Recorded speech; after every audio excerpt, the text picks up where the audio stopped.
All right, and we're back with another random recap. My name is Ronnie. I'm here with my brother Richard. Say hello. Yo, what's up?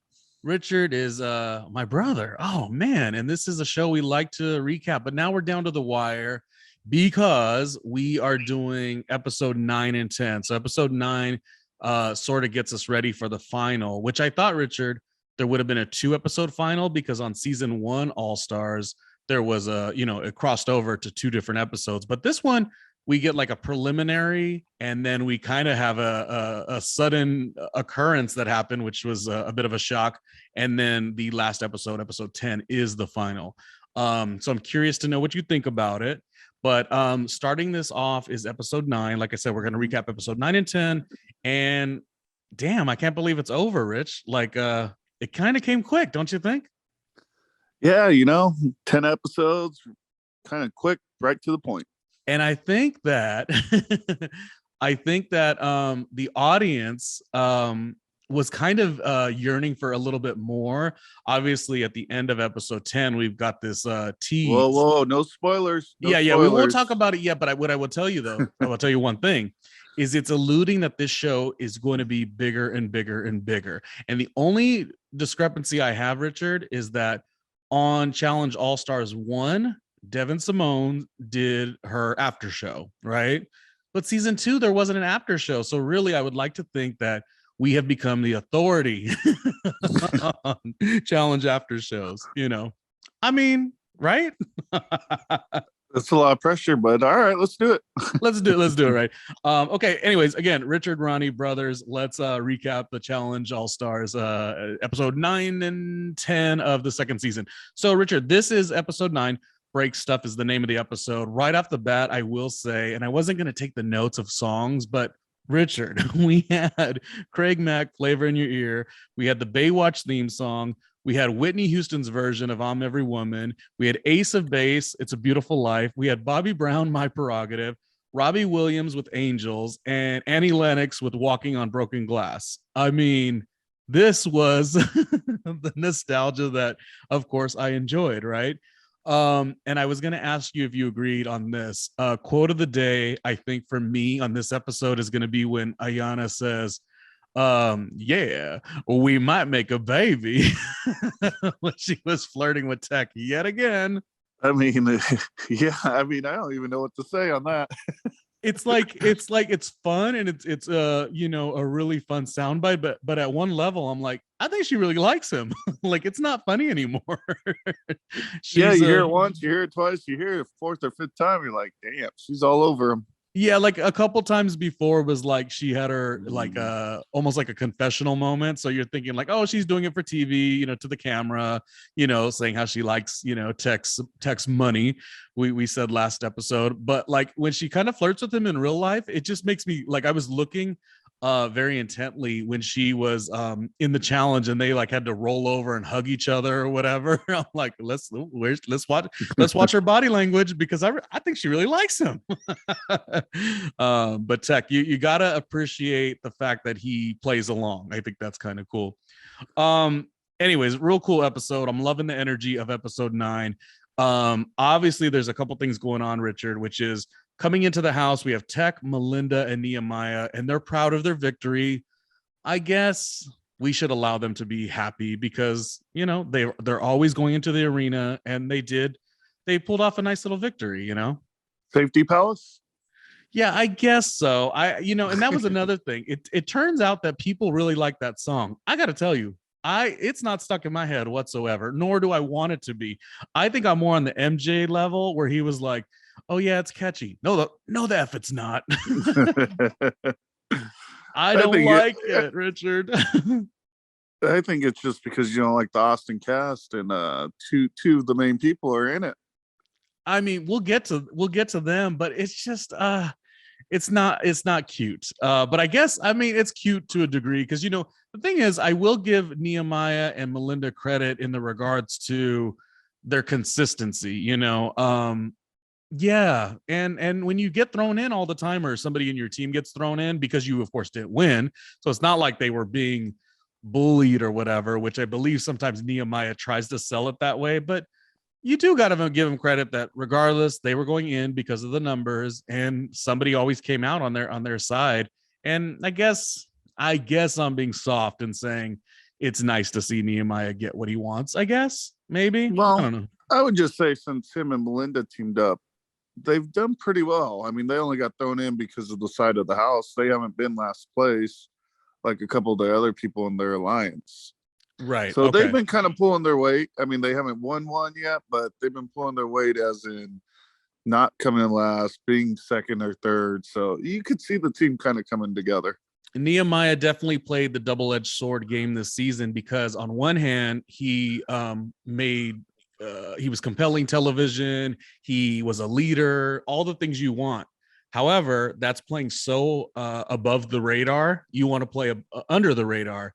And so on that level, it made his game a little tougher. But he wants to grow. He wants to become, the next level of people. He wants to be the Wesses and the Johnny Bananas. You could see it. So I guess good on him, right? Well, I mean, we don't know that for sure, but yeah, I mean, it's hard to come from the start, come out guns blazing, and go through the whole season. So to that, you kind of give them like a good job to be able to make it through when you're coming in so hot. Yeah, I think I'm gonna give him his kudos now because, of course, once we start really getting into this recap, I'm pretty sure I'll say something about him and him being so corny. But right now, we'll give him his looking at the season as a whole. You know what? That's awesome. Knowing that, boom, we're going to the final. This is the best we got. Not best we got in a bad way, but best we got as far as we have Tech. We've got Ayana, we got Melinda, and then himself, Nehemiah. That I guess they do deserve to feel confident.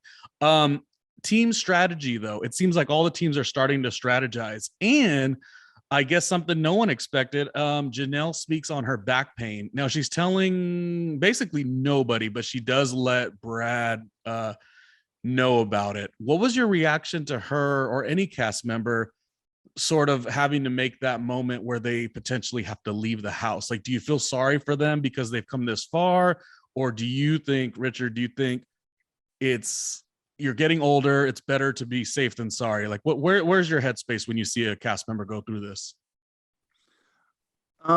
Injuries are part of the game. I mean, I think half the battle is not coming in last in a game like this when last place has to go in, and the other most important thing is not getting injured, because you injured, you go home.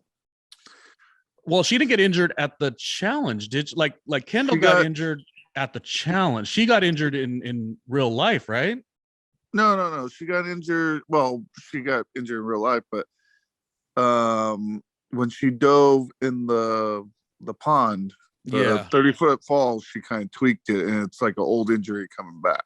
Right. Okay. And then it was progressively getting worse per mission. So I think she said that she went down almost like butt first, and that's one of those things we talk about, that fall in the water, how I mean, it's really messed with some people. Jasmine had a hard time with the fall in the water. Melinda had a hard time with the fall in the water. Kendall essentially kind of went home with the fall in the water. I mean, it's no laughing matter when it comes to Janelle and her having this, but I couldn't imagine going this late in the game and knowing that you either keep it to yourself, you tell somebody and it could go around the house, or you tell your teammate and they could be pissed. So good on her, I think. I don't know. I was pretty impressed with her. I mean, yeah, I mean, you definitely don't want to tell the other team and production before you like figure it out yourself. You kind of got to do your own soul searching to figure it out, because definitely. That's Getting into the challenge, Richard, I'm going to tell you that I'm as critical can be when I'm kind of like, too many twists, too many turns, or too many this or too many that, or oh, that's a challenge, but it just looks good visually for TV, but I didn't really enjoy it as a viewer, I gotta say, I liked this challenge. The 3 semi trucks, to me, they were badass. I think I told you last episode when we were doing a recap that certain challenges, to me, I feel like they're done in production based on like, oh, we really need to have something monumental as far as when we cut our promo, like our promotional element or our teaser or our trailer. And on some levels, this was definitely one of those challenges where I'm like, visually, this is amazing. But sometimes, to me, that doesn't always read. I think this one was amazing. It was called Make the Connection. I'll give you a sentence right in a second. But first I want to get your reaction. What did you think of this particular challenge? Because I liked it, Rich.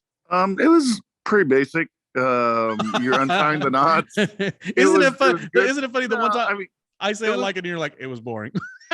no, it wasn't boring. The only thing I wish is there was no time limit. Not that it would have mattered. It wouldn't have changed the outcome of anything. But you want to see some teams finish. Like, I don't know if production only had so many yards they could drive at that speed or whatnot.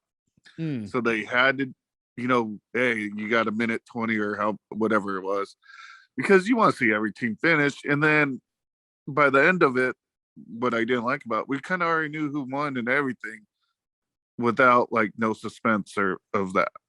Oh, so you like it where something has to be reviewed or added up or calculated, and TJ comes back with that epic.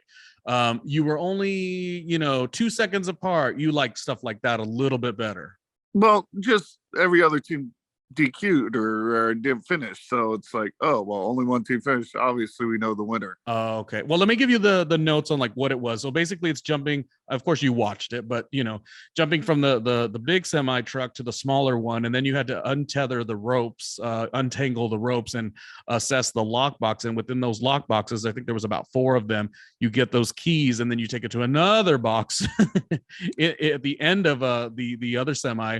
And get that final key and then go back to the larger semi. But the trick was, while Richard, you just said there was no time, the one timed element, I guess, was that the trucks were going to like separate.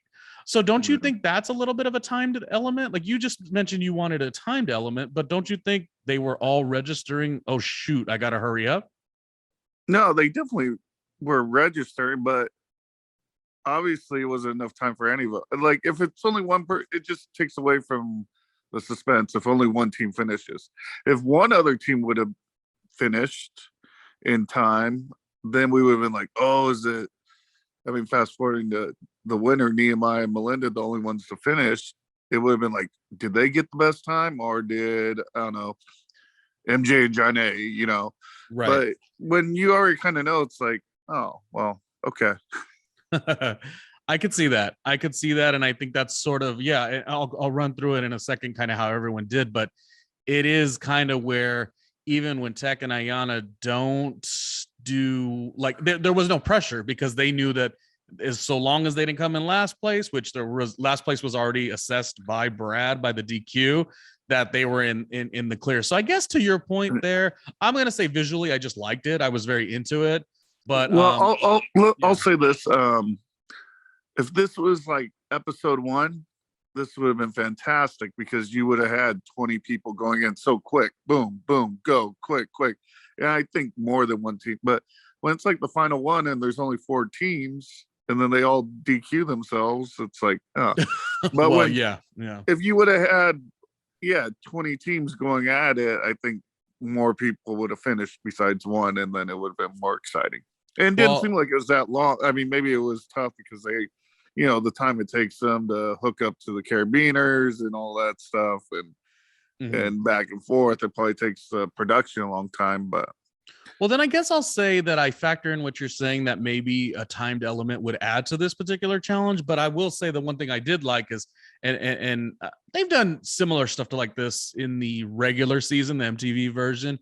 I remember with the one where they got the 2 competitors and they had to like wrestle one of them off the truck. I don't know, something about these big trucks I enjoy more than I thought I would, is I guess what I'm getting at. They play visually really well for the show, but I think I don't know, I'm a bit into it. So I wouldn't. I liked it in general. I just wish each team got extra 30 seconds or something where like they could have finished. And then I like the element, like if they don't, they get like thrown off the truck and fly through the air. Yeah, when MJ, but we didn't even get to see that. Most of the time they were already on the top, but I don't know. We only saw MJ, I think, go through that. I'll just say it like this, because there's some room to grow with this challenge. I did like it, but when I think about the season's challenges, unless I'm forgetting anything, I would say that the one that Janelle hurt herself in, I liked that one, and I liked the hot potato round of question and answer. I liked a lot. So there were some decent ones here.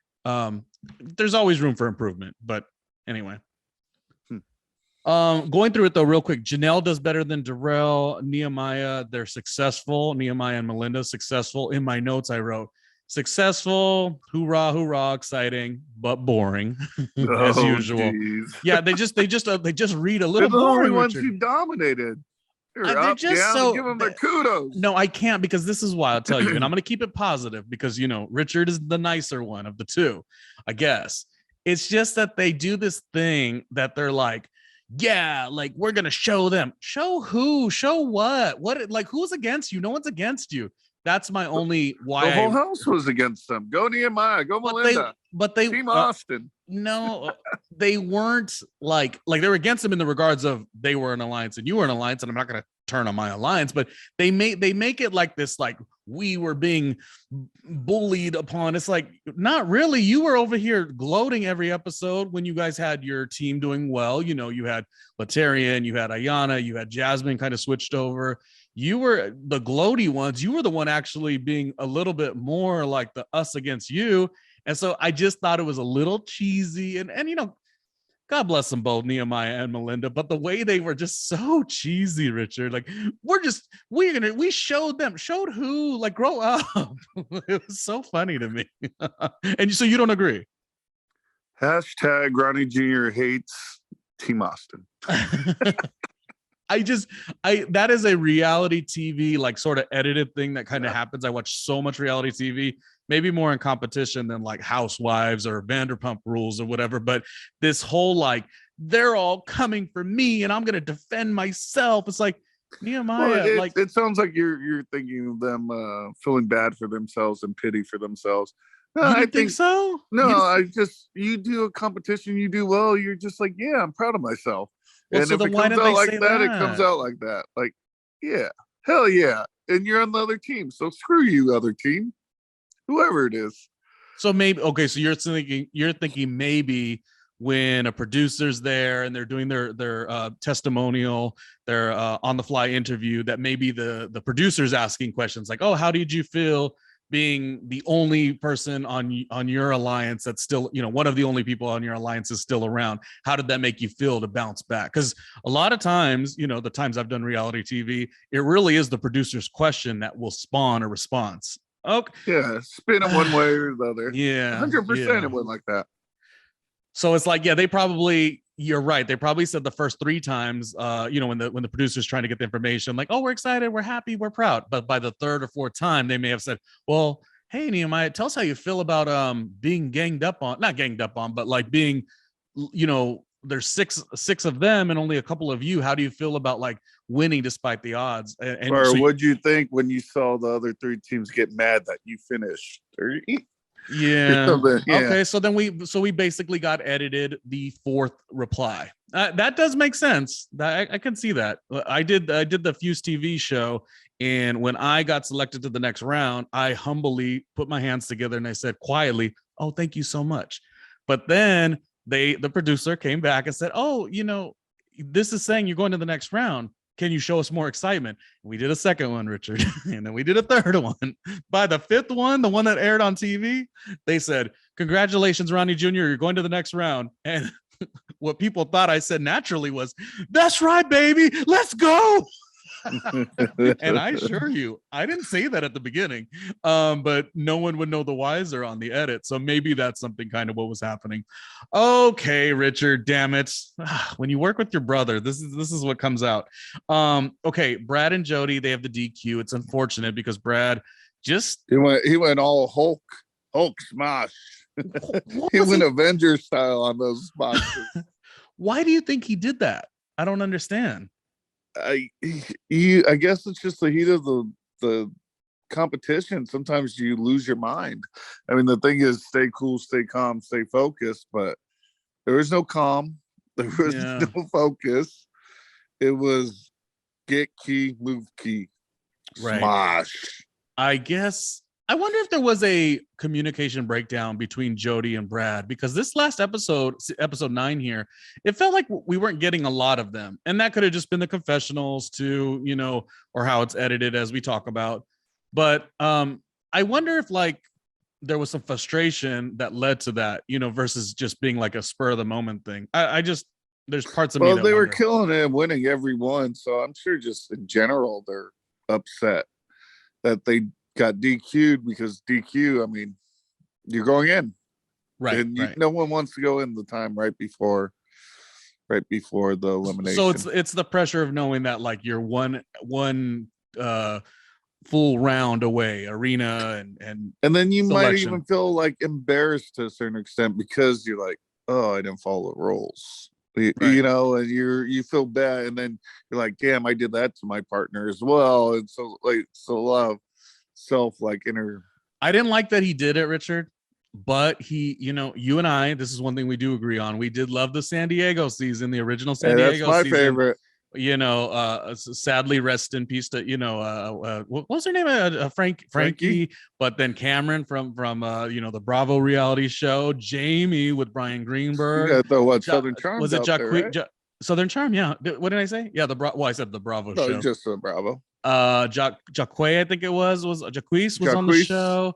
Randy, Bring my mind, Brad. Yeah, Robin, you and Jill too. And Robin, it was just such a good season. So there's always a part of me that's like wanting Brad to really succeed in these things. But I thought he played pretty good. Anyways, we'll get to his demise in a little bit. He's got to be back. He'll be back. Okay, well, we have not got there, but you are right. Within MJ and Janae, we'll just go through it real quick. It's the last chance for the Slick Six Alliance, so to speak. I guess that's their name. To not be one of the no, because Brad would have got. It was their last chance to win, because in the order, Brad had already messed up, and to control power. Yeah. You're basically because none of them had finished. By this time, only Nehemiah and Melinda have finished. You're basically saying that Nehemiah is going to take power of the house if we don't win. Yeah. So it was big. It was a big deal. And then MJ flies through the air, so they didn't win either.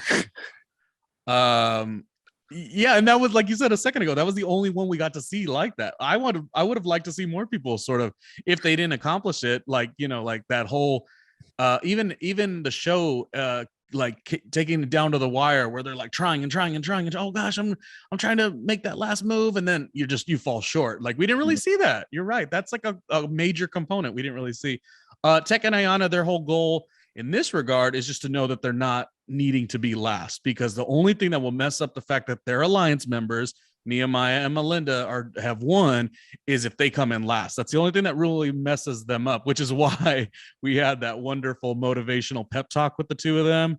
And that's why Ayanna was like, I think we're going to make a baby, as I mentioned earlier. So the energy's good.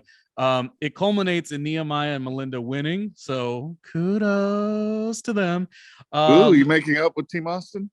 I mean, redemption. I'm giving them well, Richard, it's the first time they won all season. So we should at least congratulate them, because winning has been a challenge for them. I mean, this is just the truth. Hey, with MJ and Janae, they won, but you just don't want to be thrown in. So like, if you're not last, you're automatically not being thrown in. And with them having the life shield, they were protected. It was if you were a Nehemiah and Melinda fan throughout the season, this was huge. Like, coming off episode 8, coming into 9, like, this was exactly what you were rooting for. So to that, are you saying you didn't do flips and jumps and high kicks? I mean, it's, what I wish Nehemiah would contact me, and I could be his, work on media training or whatever to help him with his sound bites and such. Yeah. No. So what what's the problem? I was giving him a congratulations. All right, keep going. Anyways, the lose team, here's a backhanded compliment. The light shade, I suppose. No, Richard, so the losing team though is Brad and Jody. Was interesting, not in a mean way, because a lot of times TJ snaps on the cast members if he feels a certain way, but he reprimanded Brad in a way that he sounded disappointed. Did you feel like his tone was a little different? He wasn't making fun of Brad. He wasn't doing his typical TJ, like, I don't play this shit kind of thing. I feel like he was like, what's up, man? Like, what's why did you do that? It's nice to see somebody hold Brad sort of accountable for, not accountable, but like, kind of reprimand him, but do it in a way that he felt like frustrated because, we kind of want to see Brad win, Yeah, I mean, I don't know if it's getting that crazy of reprimand, like the big He was word, but yeah, it seemed like KJ disappointed. was just disappointed. I think Wrong that's a word. good way Okay. to say it. Yeah, just like, come on, dude. Like they probably gave him the instructions and you gotta untie it like a million times, and then he goes and just he ripped. I mean, he totally ripped those off. I don't know if I could have ripped those off. Yeah. Well, I think, yeah, I said reprimanded, or I was saying hold accountable. I was trying to find the words, but you're right. It's disappointed. And I think it's because even I think when we did our first episode, and we were talking about how we like each cast member, my one thing with Brad is like, you just never know when he's going to fly off the handle or whatever. And not that that's who he is, but like stuff like this happens a lot with him. He's obviously been a lot more wild when he was younger. And I think, yeah, that disappointment is more like, Brad, if you just wouldn't have gotten frustrated and would have like, stayed, focused, he may have came in like not good on his timing, but he wouldn't have got DQ'd. That's like a huge game changer. And it ruins Jody's game too, so disappointed. Yeah. It was but that said, you always have a chance in the arena, but you do know what happened with Nehemiah being the only and Melinda the only ones to finish that. They're probably going to go in versus a pretty strong team. Yeah. Well, let's talk about selection process. So the winners, which would be Nehemiah and Melinda, it doesn't happen often. So let's give them their flowers now. They they roof. They select two teams. Now the other teams are going to select from that selection, and then as to who's going to go up against Brad and Jody. But if there is a tie, then it'll be tie broken. I don't know if you say it that way. The tiebreaker will be by the winners, which again, it doesn't happen much. So Nehemiah and Melinda will make the final decision. So that basically leaves a weird element, Richard, of knowing that, well, I mean, there was no shock who was going to go up. We almost didn't need to see the beach scene, where they're like, who's going to go up? You didn't need to see that. We knew exactly who was going so up. let's fast forward past that. You didn't really, but I thought they did well. It was like for Tech and Ayana, let's split our vote and make the other, not that it really matters. You're at the end of the game. Oh, you're saying Tech and Ayana were smart to not get involved? Yeah. Well, yeah, unless if there's a team they really wanted to throw in, like there's no reason to be that person, especially if you're thinking about coming back like 2-3 seasons. Not that it's a big deal when the other two teams kind of knew who were going to get thrown in, but you still don't want to have like 2 seasons down the line be like, hey, any reason is a reason to put someone in. And so like, oh, I vote you vote, we didn't vote you in. Okay. Nehemiah and Melinda did. Yeah. Well, yeah, that's a strategy you should always go by. I did have a question. A couple things happen. Janelle does let Darrell finally know that she sort of is going to bow out of the game. I wanted to know what your reaction to how did he have good sportsmanship about it? That's one. And then we like Darrell, but Darrell typically wins.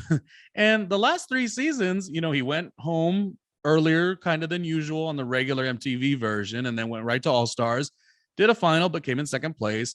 And, he did great in this one as well. Where you, and I'm not saying he's not dominating, he's just used to winning all the time. Did you like his sportsmanship when he said, oh, well, it is what it is. I'm going to have to let MJ and Janae kiss ass. It's what they always do. Now, okay, but, and I you could tell by my career, I'm not a kiss ass. So my career suffers because I'm usually telling people where to go and how to get there. But the point is, aren't you supposed to campaign a little, Richard? Yeah, I mean, campaigning is the game. I mean, relationships is half the game. These challenges are only the other half, and there's a lot of different variables that go into it. And it would be easiest to turn your emotions off and just go by the specific gameplay, but that doesn't always happen in these games. And sometimes you want to be with your best bud or your best friend. When they're doing teams, and sometimes You get Big Easy, you know, on your team. He's a fun party guy, but you're like, well, is he going to hold us down? And you know, so you never know how you should play with emotions or just straightforward. It would be easiest, but these people turn into being friends. They're living together. You've known each other for years, so all that stuff's a little tough. Darrell, I mean, he's still done well. Like even on the flagship, I think he got kicked out like one or two right before the finale, before coming to All Stars. But I mean, all his wins were kind of 4 in a row, and that was more in the team setting. So yeah, he has dominated, and he is one of my favorites, and I hope he keeps coming back. But how many has he won by himself or with teams? I mean, I know in the fresh meat he won with what was their name, Aziz or something? No. God, I forgot her name. Yeah, I think so. Yeah. And they were a partner, but I think a couple of them, that's when they were doing more teams, and he was one of the main guys on the team, of course. Well, but I wasn't really getting at that, like as if he didn't earn his keep, as far as like, you know, he's won all these times and did he earn it? I'm more so saying those comments consecutively, and it might have just been, again, the edit comes kind of quick, but him sort of being a little tough on Janelle, and there's a way to be supportive and there's a way to be like, the sportsmanship's kind of yeah, and then to follow up again so quickly with, well, I don't care, we got to go in anyways, and they're just gonna kiss ass. Like, I guess my question, Richard, was like, he's typically always a winner, so we always see a really dominant and fun side. But now when he's struggling a little more, is his sportsmanship not what we were? I would say two things with Janelle and the whole thing. Maybe he already knew they were going in. Like, so when he's talking about MJ and Johnny kissing ass to do all that, like, they're not going to throw them in. Like, he kind of probably had it, and they're the stronger team. Of course, you would want to throw him in against Jody and Brad, get a strong team. So he probably like, okay, you know, kind of just throwing it out there, like, as you know. And yeah, he was a little tough on Janelle, but maybe they've known each other for so long. Maybe they have a different relationship than most, and maybe that's, I mean, from what we come back is she's ready to go, she's in, she doesn't want to let him down, and maybe they have that type of relationship, because I don't think he was anything rude or, you know, it is his family he mentions, like, you're taking away from, and I was just so maybe they have a different relationship that we don't know, and that he knew how to push her buttons in the way to get her going. And like you said, he was been close with her for so long. Like, he actually assisted her getting on the Key West season. So you're right. It's a different rapport. And I was only it might be like a brother sister type thing. And, you know, I was only being super critical from the thought process of like, oh, damn, you know, we've always seen him be so dominant. Is this how he acts when he's like, you know, back up against the walls? Is his sportsmanship a little bit different? But you did. This is why it's great that, although brothers, we think differently, I didn't even factor in that maybe the writing was already on the wall. And so honestly, you probably would have got a soundbite from me, Ronnie Jr. if I knew that it was inevitable. I'm not gonna pleasure nobody with no fucking you know, campaigning if I know I'm already going in. It may have actually been that. And see, I didn't even think of that, Richard.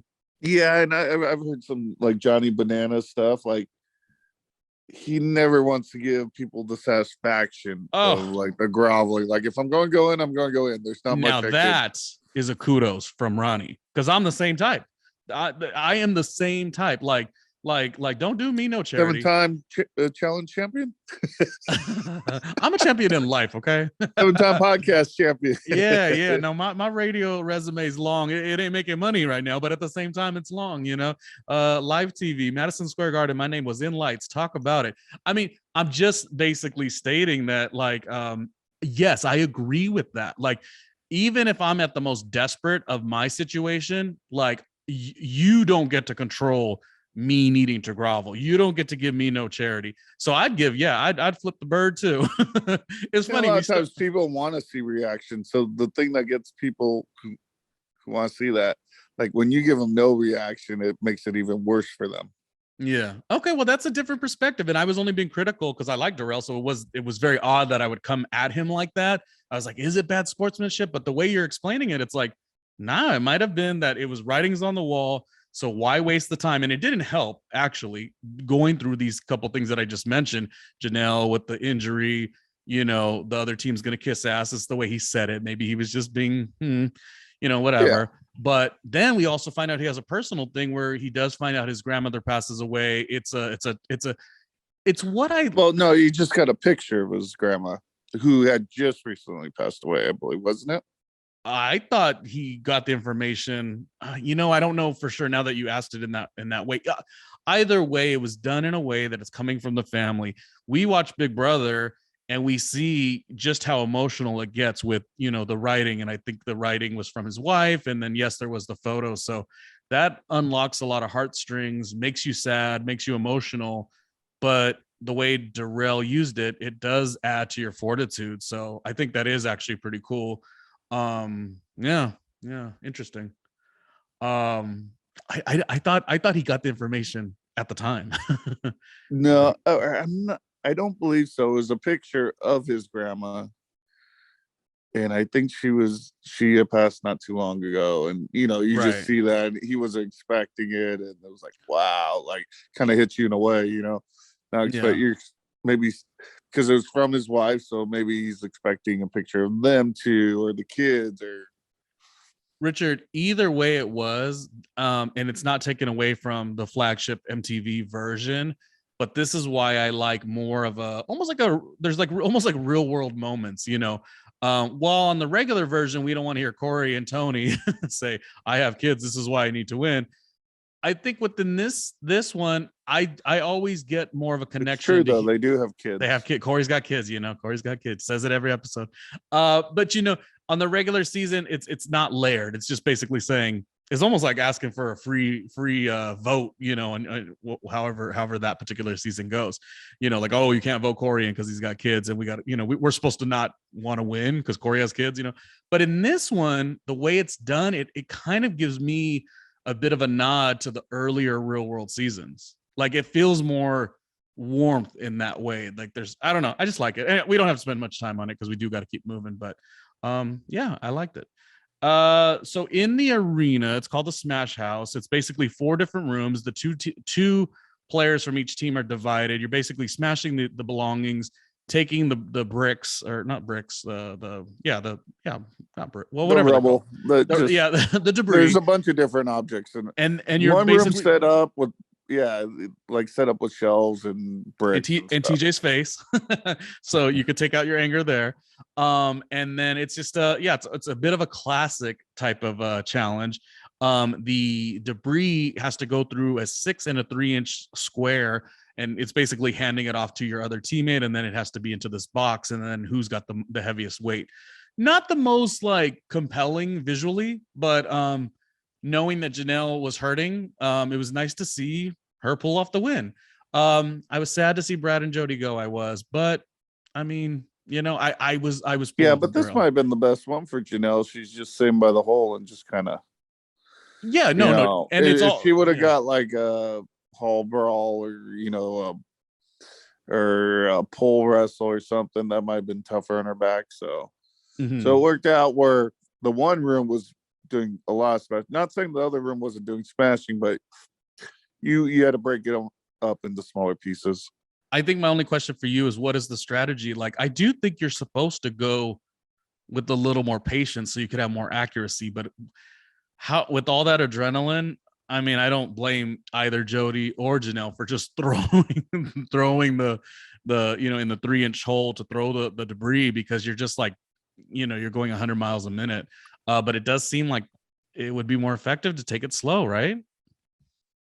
I think early you go as fast as you can, because I think later on the debris was bouncing out because it was so high and it would just bounce, boom, and pop out. Where early on you have so much of a box, it's going to go down the bottom, go down the bottom, go down the bottom. That's true. So yeah, when you get more towards the end, like just go a little bit slower.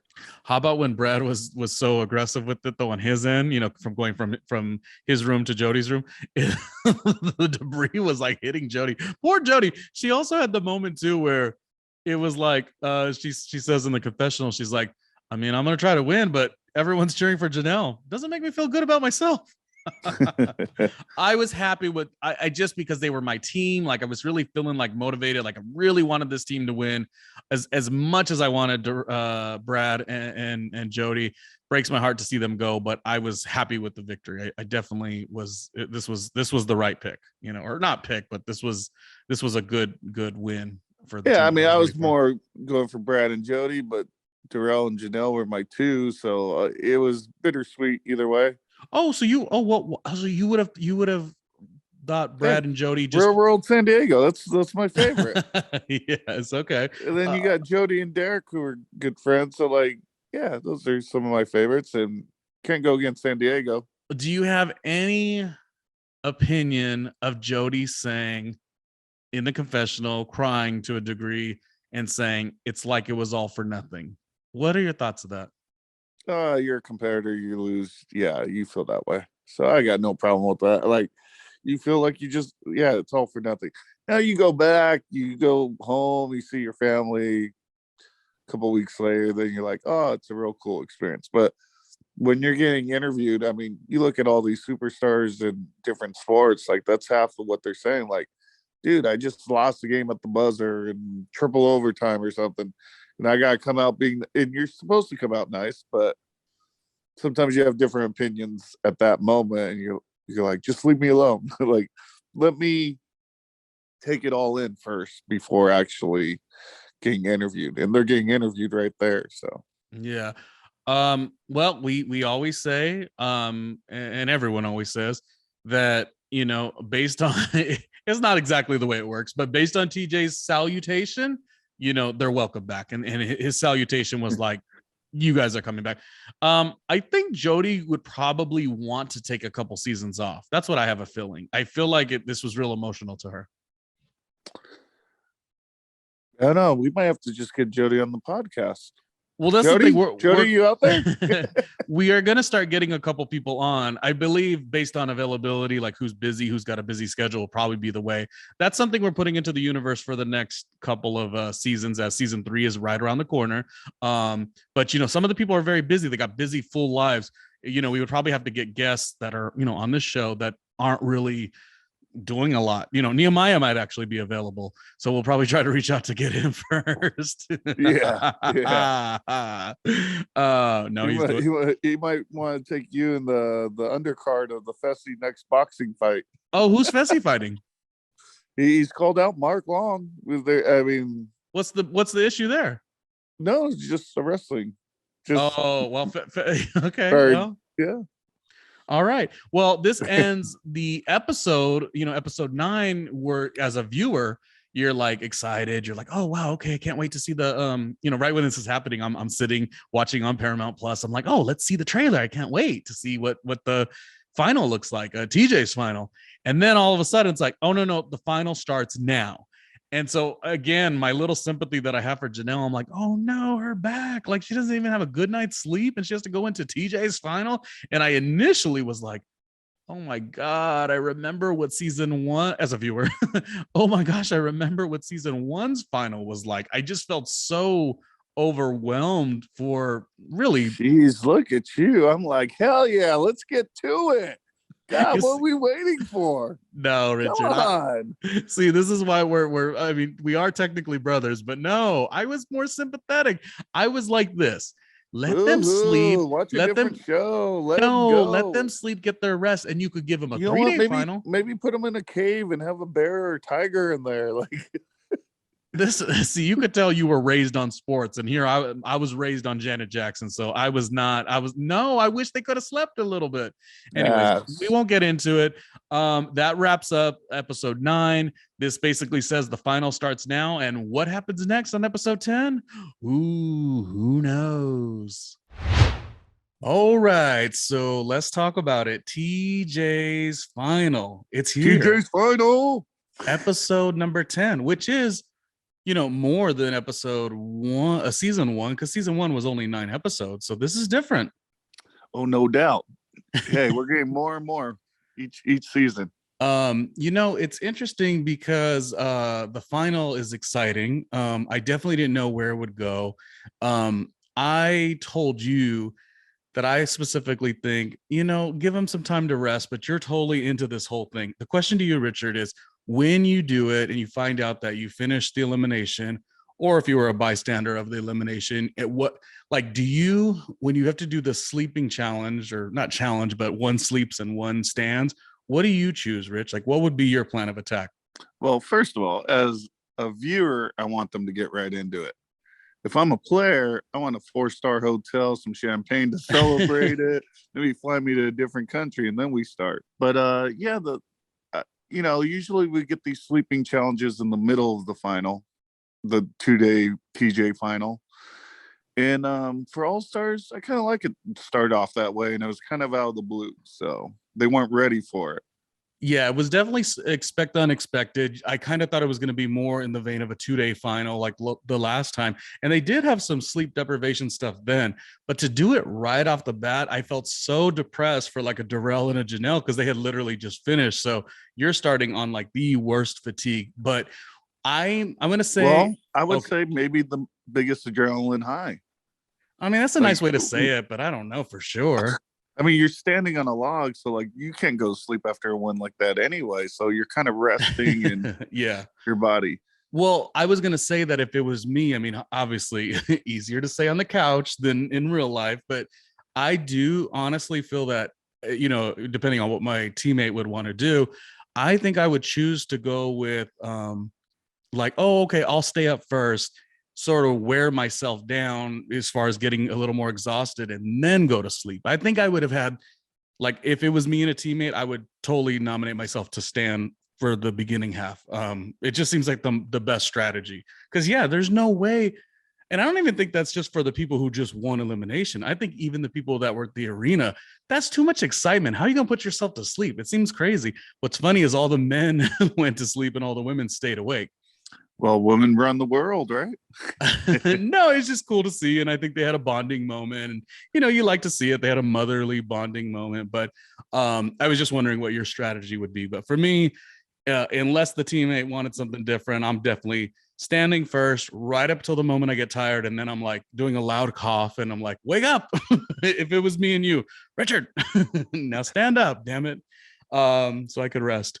Anyways, it excites everything. Like, we're kind of like, this is TJ's final. No chance to even think. And I think that's what makes this really good. There's no real shot to give it much thought, Yeah, straight into it. That's what I liked about it because, they weren't sleeping all day planning for this the night before. It's like, okay, let's have one last elimination and then, get ready for the final. It was like, no elimination, go, final, start. All right, TJ's final. So we got 2 phases. 3 different checkpoints. One phase, there's going to be 3 teams that are going to advance to the phase. I guess that would be 2, right? So we're getting a bit similar to last season where unfortunately Derek and Gisela, they didn't get to advance to another phase. So kind of similar in that way. Oh, your favorite, Gisela.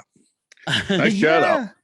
she was a confessional queen. She wanted to go on Dancing with the Stars after. I'm all for it. Yeah, she did like to talk and that was her social game. Yeah, she got to the final, so you can't say anything bad about her. Anyway, the adrenaline as the morning starting is actually very exciting. There's 4 teams, but only 3 are going to move on, so you kind of know that. The particular challenges do you like how that is, or in terms of what part? The 3 and the 1 doesn't go. I do like it. I liked it. It was completely different, and I was just making a joke with Derek and Gisela, but I do like it. I think it adds this extra urgency as a viewer. I don't know how it is when you're playing. Like, is it more confusing? But as a viewer, it's really cool to see, I think.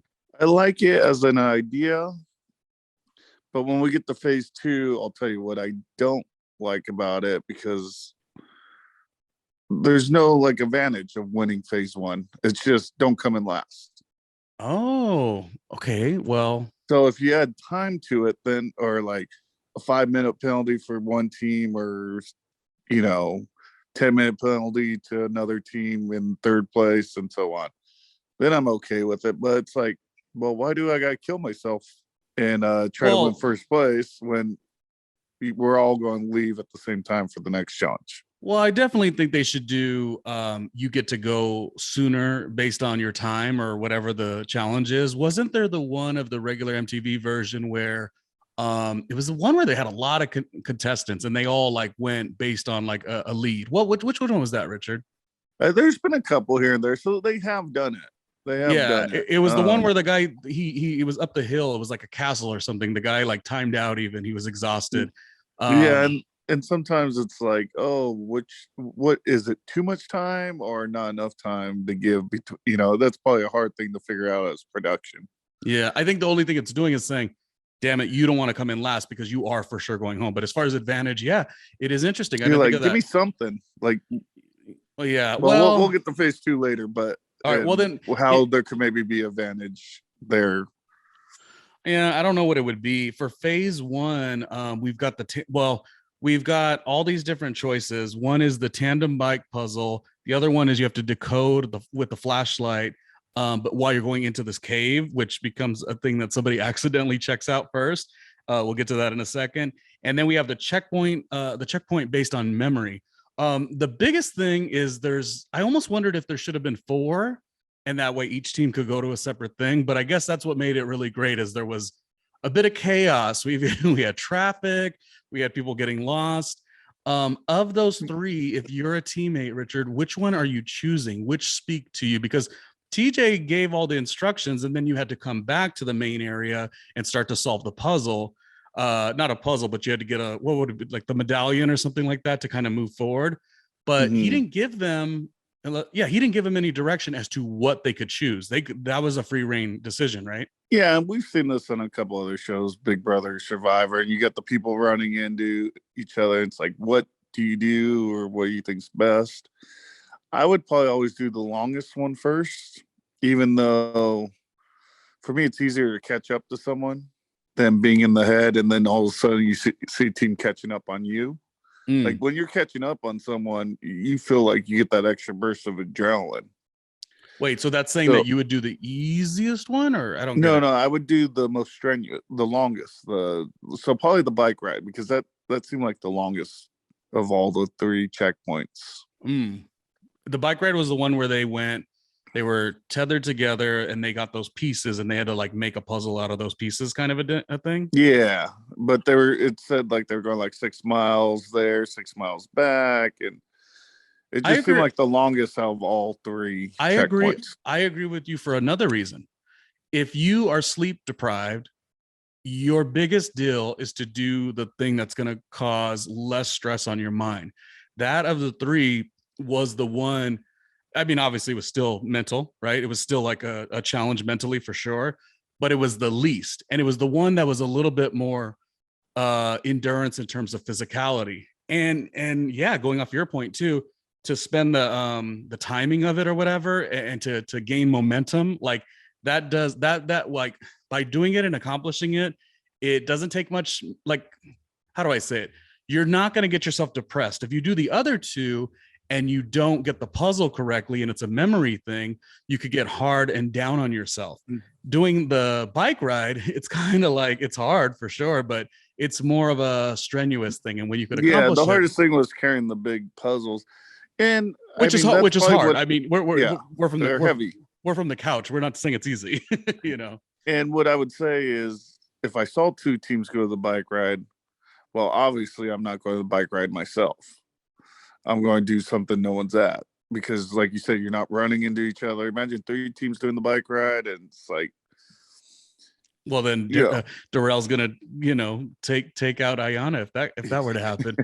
And that's the part, like, I guess I'm like so much more like, no, TJ, give them 4 different things and each of them do it at one time. But I think you're a little bit more like, no, this is what we like. We like them to be chaotic. Well, how can I make the strategy turn of what I was really thinking of to switch it to benefit me a different way. Hey, all three of you go to the bike ride. All three of you knock each other down. Go for it. Yeah. I'll go check out the other two real quick by myself where I'm not running into people. And in the bike ride, on the path and their tandem, like that's the hardest to move out of the way from each other. Yeah. Well, so what do you do if two other teams are doing it and that was your plan of attack? So you got the two different choices: decode with flashlight into the cave, or the checkpoint by memory. I gotta say, the last one I'm gonna do, Richard, even though the other one's memory driven as well, is the memory checkpoint. Just because, again, we've just come, well, not we, but they, the last four teams have just come from sleep deprivation. I feel like you want to do what's best for you to keep enhancing your momentum, your inner badass, your sense of accomplishment. And I just feel like me personally, I would be distraught with that memory board. Would you be into that? I think it's kind of what you like. Like, I rather do the memory board. I played more of those games as kids than decode flashlight, like what they ended up having to decode. And yeah, but you don't think there was a sense of adventure in it? No, I think they're just different. So I think of those two are both similar, but they're just different. With the decoding, you're thinking, how can I get it the quickest? And you don't have to necessarily get every letter. You just gotta get certain letters that could almost give you words that then you could think with maybe not having to go back to the cave back as many times. All right. Well, when you and I run Amazing Race, we're casted. I will let you be in charge of the memory. Like, you want to get the RSTLNE. If you've watched Wheel of Fortune, those are the ones that are most used letters in the alphabet. So you would obviously go for those letters that are most used first and then move on. Oh, so you use that as your base. Yeah. Okay. Any last thoughts about the three different choices? There as far as like how everyone was doing, the only thing that struck out as like really, oh no, what's gonna happen, and really mess with their momentum and their energy off the top was Nehemiah and Melinda get lost. That was tough to watch for them. They're not my favorite, but damn, like when everyone's going on one Wait, path. they're not your favorite, huh? No. No, but them off the bat, yeah, they went just straight towards the checkpoints and didn't go to the main area. But did they know they were doing that error, or what like how did that happen? I don't know. When you're sleep deprived, right? So they just ran into the cave, but they didn't have any of their stuff or any of the rules of which way they were going. And then Melinda ends up hurting her ankle on the way there too. Yeah. The thing about the two of them, for better or worse, they really are supportive to each other. They're like a good in terms of getting along with each other team. I can't knock that. Yeah, I mean, they go back to where, Ronnie? Real world Austin? Oh gosh, it was such a hype season. It's as if Philadelphia was so bad, and that MTV of the time was shots sort of at MJ, right? No, I like Philadelphia. I do think they were kind of maybe like either swap out Sarah or Melanie, but Philadelphia was fine. I auditioned for the Philadelphia season. I got one or two callbacks or whatever the case, where you fill out the big packet. Like Philadelphia, I liked. I was like, oh gosh, what if I would have made it in the further rounds, But what bothered me is this sense, and maybe it was the numbers, the ratings. Philadelphia wasn't that good. It wasn't bad. It wasn't great, but it wasn't bad. So what they did, MTV, it was what I feel. This is my calculation, no one else's. They made it like, oh, don't worry, because Austin is going to be the season. And then I was like, the house is ugly. The cast is not compelling. They had a good job and they were in a musical city. And, when I say people drop the ball, people drop the ball. It's like, we got to call it like it is. It was not that interesting, unless you like Mel and Danny. I don't know. Did you like the two of them? Well, anytime you get a couple in the house, usually they kind of they're not the fan favorites because they just sit in and hug and kiss. And that was like San Diego second season. Zach and was it Ashley or what was that girl's name? There was an Ashley, yeah, where they kind of are to themselves. Oh, okay, well, yeah, but Johanna, she was fun. They were fine. Wes was fine. He was on the chase all season, so that was fun to watch. Well, in that case, put Wes on the show, put Johanna on the show, Nehemiah and Melinda on the Challenge All-Stars is a lot for me. Anyways, they get lost. They do make it Team through. Austin. I got to say that, fortitude wise, I'm going to give them credit that if you are in this and you know that one team is going away right away, as far as like not going to the next phase, and you make that huge of an error, even though it seems simple looking at it, oh my gosh, everyone went this way to get the setup or whatever, and then we chose to go this way. Oh, it must have been demoralizing. So for them to come out of that and actually end up doing very well was really kudos to them. Not only really well, they ended up winning the whole phase. I mean, miracles can happen, like that was so interesting. Yeah, them coming from nowhere, and like I think I said last podcast, ever since those two paired up, they've had top 3 finishes, and they won their little duel, or their elimination, and they've kind of been doing well since they paired up. They do really good, I suppose. Their confessionals and OTF interviews could use a little seasoning. Yeah, a little sauce. Like it's they're just not funny. Like it's just like I think they amuse each other. That's what it is. Yeah, that's what it is. They amuse each other. They don't amuse me. Anyways, it doesn't matter. I'm happy for them. What else struck out to you? I mean, there's so many moving parts. I did mention Ayana with the bike and Darrell sort of saying like, you got to get out the way. Yeah. Yeah, Darrell and Janelle, they finished right after. So it was probably 30 seconds after Nehemiah and Melinda. So you're kind of just watching, okay, you got Tech and Ayana. They're doing their thing, and Ayana's getting a little winded. Mm-hmm. And then you have MJ and John A, and they're doing pretty well, and they're a little ahead, but you could see John A's getting a little winded at this time. So now we're just kind of, hey, who's going to get eliminated? What's going to happen? And see what happens with phase 2.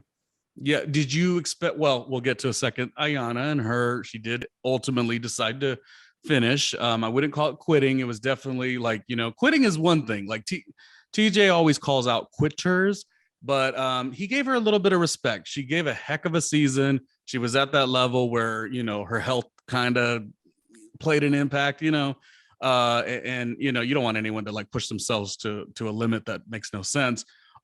He wasn't mad at her. He thought she was actually a team player. So, and there was a great montage. Do you think she was a quitter? Well, that's a straightforward question. Are you a quitter? She's not a quitter, like you're saying. She went, but until you fall on the ground and like can't get, I don't know, it's hard. I've never been in that situation, but Tech definitely took it well. He was even saying he had more in the tank.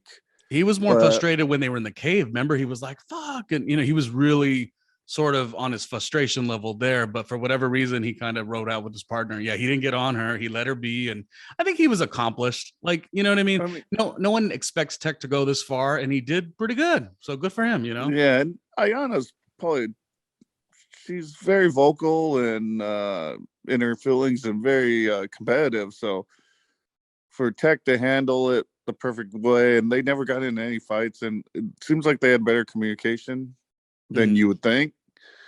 So at the end of the day, I mean, they did really well, and maybe they saw, because at this point they're on the same memory game that John A and MJ were on, and we don't know with editing, but it seemed like John A and MJ were almost done with the memory. Mm-hmm. And so they were just kind of getting started with the memory, Tech and Ayana. So maybe it's just like, dude, there's no way we're going to finish. My body's shutting down. Like I'm seeing dots. So okay, yeah. So wait. So if you're at that point, that's not really. You're like, I'm not going to go back. Well, I got to go back 10 more times, and they just need one more time to go back.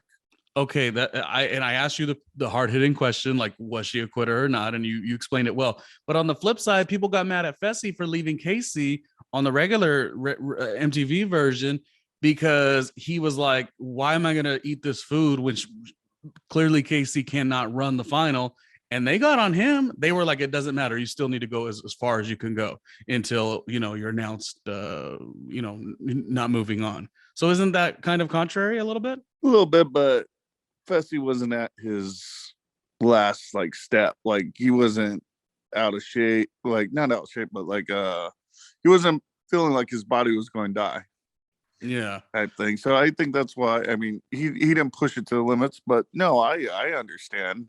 Well, that's another thing. I understand why Fessy did what he did, and I don't necessarily have if a person has a broken leg and their bones sticking out, like, are you still supposed to go? Like, obviously it wasn't like that. It was a kneecap for Casey, but I think even Casey should have been chill on him, because Casey got on him a little bit too. It was like, Casey, listen, you're not going to go any further. So like, yes, he should have probably ate the food and drank the blood and all the stuff, right? Whatever the challenge had set forth on the main MTV version.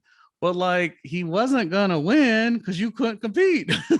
So the difference, I will say, this is one thing to make clear. And it wasn't you calling Ayanna a quitter. I didn't call her a quitter either, but I just want to know like what people think of it. And I like that TJ had her back. I like the montage. What I will say is different though, is I think there is a little bit of a pass, Richard, because when you watch the regular version, these are 23-year-olds, 24-year-olds, 28-year-olds, these are people. I mean, gosh, Steve was what, 52? So when somebody cool. Steve, he was the one who came from Hawaii. He was on the quest of Road Rules. He was on with the season that was with Coral on Real World. The one that was like playing checkers and everyone else was playing chess. Would you stop? Leave Steve alone. But what I'm saying is, like, these people on this particular cast, the Allstars, they are a little bit older. So there is a little bit of have the medic ready. Have the medic ready. Well, not only that, you have film on them from not only Real World, you got film on them from the challenges. Now you got them from this. So you could do those little montage points where like half the time they bring in a new cast on the main flagship show, and you're like, well, we don't know them. So when they get eliminated, it's like they leave. They're done. Yeah. Or here they could kind of play a nice song, send them out a little montage, and show how they've gone from when they were, like you said, 21, 22 to how they are now. For what it was, the way she went out like a champ. She said there was stuff that was lit up inside of her for 17 years, a part of her that she has not like really embodied. Once life happens and she's got a bunch of kids, like she's got like priorities and responsibilities. I don't know, like, she wasn't always the nicest. She kind of bullied Jody to a degree. She's, Sophie? Was it Sophie? Is that what she called her? Oh, Sophia. Yeah. Sophia. So the thing is, Ayanna wasn't all the way nice across the board, but she showed up. She wore a big heart. She was a badass. She went into elimination a bunch. And I think I honestly, like, I liked, I didn't want to see her, quit, but somebody had to go because phase 2 doesn't, not everyone was going to move on. But I think it was not only a montage. Our sister loves O-Town, or loved O-Town back in the day. And it was that, because I want it all, nothing at all. I thought it was good, Richard. It warmed my heart. Way to carry that tune. You want me to do it again? Because we'll do it on our Patreon. Because I want it all or nothing at all. See, I'm better than Eric Michael Estrada. How about that? No, next on The Voice. I interviewed the O-Town, and specifically Eric separately years ago. And they're still grooving. So, they Steve? No, Eric. No. Oh, don't you do that to O-Town. Don't you do that to O-Town. Our sister will not be happy with that commentary, I'll tell you. So what other takeaways, Richard, do we have from this particular part as we're moving from the first phase to the second? What did you have any other takeaways? No, just when we get started with phase 2, it's just they're all on the same level. And I don't know, I wouldn't mind seeing like the team who wins first gets something. Maybe they get to start eating 5 minutes before. Maybe they get one less taco, or 2 less tacos, and the second place gets one less. Just something to give them a couple seconds of a head start. You're right, because right now all they have is that they had more rest time from when they finished till the start of the next bit of the competition. Yeah. I mean, you can finish 4 hours later and be like still at the same point. You're like, well, why? Like just take our time now. But I do like the challenge. I like puzzles and the mental game of it, and the physical part and of them going in the different checkpoints. But there's pretty much that. We see who finished at what spot, first, second, third, and now TJ goes, all right, phase 2, sorry Tech Guyana, you're out of here, let's go. Yeah, and Tech, before they're done, Tech did what he was supposed to do. Tech probably is going to sell some music, some merch.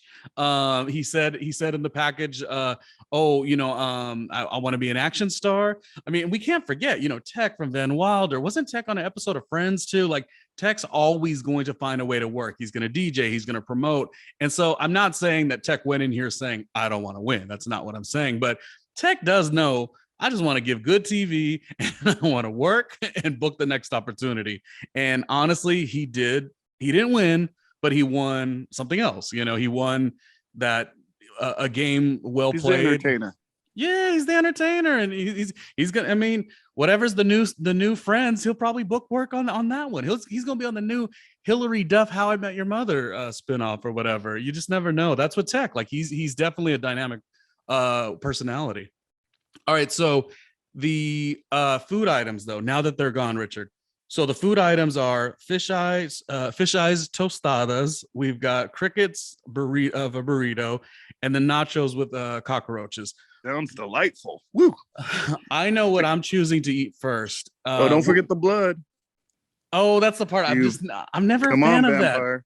You got to give them at least water to wash it down, or milk or something. Like, anyway, we'll get to the blood part in a minute. Of those 3 food items, what are you choosing first? Oh, geez. Well, I guess you got to figure out with your partner who wants to eat what, or if you're just sharing everything, because that's probably, none of those look good. Those aren't the nachos I've had. That was not the burrito or the tostada that I've had many, many days of my life. So, I probably don't have a preference. I mean, obviously, I would probably do the tostada first, or my pick. But if my partner wanted to do the tostada, throw me a burrito. Let's go. Throw some red sauce. I love myself a wet burrito. Yeah, but they don't have red sauce there, Richard. They got the blood. You're going to imagine it. And you're right. They got the blood. The thing is, you do have to factor in what your partner wants to do, but at the end of the day, each of the 2 teammates in a team has to do all 3. So it's not a matter of like, oh, I'll bulk up and I'll grab this and then you could grab that. They literally have to do it. Everything. Just for momentum though, I'm going with I'm choosing the nachos cockroaches. I think it's only because that intimidates me the most. So if I could get that out of the way. Like, only because cockroaches are so nasty in normal life. Like, you're always just like, you see one in a hot summer night, you're like, I don't want to deal with that. And so you're like, but you cover them in cheese and it's like jalapenos. You don't even know they're there. That may be true too. So I'm just saying, I want to get rid of that. That's the first one. And then after that, fish eyes. Oh, I love fish. Why don't I love fish eyes? I eat salmon. I mean, what stops at the eyes, really? And what's the last one? Crickets. Crickets, the only thing is it seems like it's no, was it the burrito, right? So yeah, it seems like it looked like a real burrito. Well, what I was gonna say, like, I would probably do the heavy stuff first. I don't want to be full and then trying to eat like big stuff. Yeah. If that makes sense. Like, give me the big food out of the way. So the burrito looked like it had the most to it. So I'd probably go there and then your nachos and then finish with the tostada. I think the burrito's intimidating because I'm like, oh, the crickets, is that like crunchy? Like, that's the only thing. But you know what? I got to ask you, it's like when you put a chip sandwich, you got to have that little crunch. Okay, close your eyes and just pretend it's a chip. A chip sandwich, like when you were a kid. Do you think MJ had a strategy? Because boy, he was going through it so much so that it must have been so hard for Janae to be side by side with him. It's hard to know the exact rules of how much they could throw up. If they threw up, what they would have to do with it. So possibly it could have been an advantage. Him throwing up so much, but who wants to do that? Yeah. Yeah. I mean, obviously that's a staple of the challenge is the throw up montage of everyone during the food part. which is always interesting to watch. Who was the one that threw up in and then sort of threw up in their mouth and kept on going? Who did they say that was? Was that Melinda? No, she threw some up on the floor, I think, and grabbed it and put it back in. She's a winner, I guess. Yeah, I told you. Know, to defend Nehemiah, I will say, I guess he was alluding to like he's like a vegan or whatever, eats extremely healthy. I think that is the hardest. When you eat nothing but healthy foods and greens and hearty food, and then you got to eat all this junk. I think I'm surprised we didn't see anything from him in terms of excessive throwing up or just really being challenged with it. But he seemed to power through, actually. Yeah, no, they all did well. I mean, eating's eating. It's an interesting. I'm glad they had it because some people just can't do it. So it's kind of a game changer as well. Yeah. As far as how they finished, though, you have Darrell and Janelle, they're number 1. MJ and Janae are second place. Nehemiah and Melinda are third place. This kind of gives them a moment to start running to the visual puzzle. It seemed to really struggle for all of them. Everyone had a hard time with it. Why do you think they had a hard time with that, Rich? Well, I know when I eat food, Mexican food, I'm like ready for a nap. I'm not ready for a run in an equation.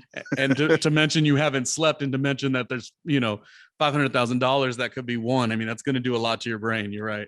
Yeah. And then they threw in like, little equations where with pictures and it would equal that. So you got to figure out what that is. And that would help you solve another. So it wasn't the hardest, but it wasn't the easiest. Definitely wasn't the easiest. They've had some like 120 plus 140. What is it? I think it wasn't the hardest, but what really screwed me up is if this was me in the competition, is knowing that like when you were in school, you got to check your work because it is such a monumental failure.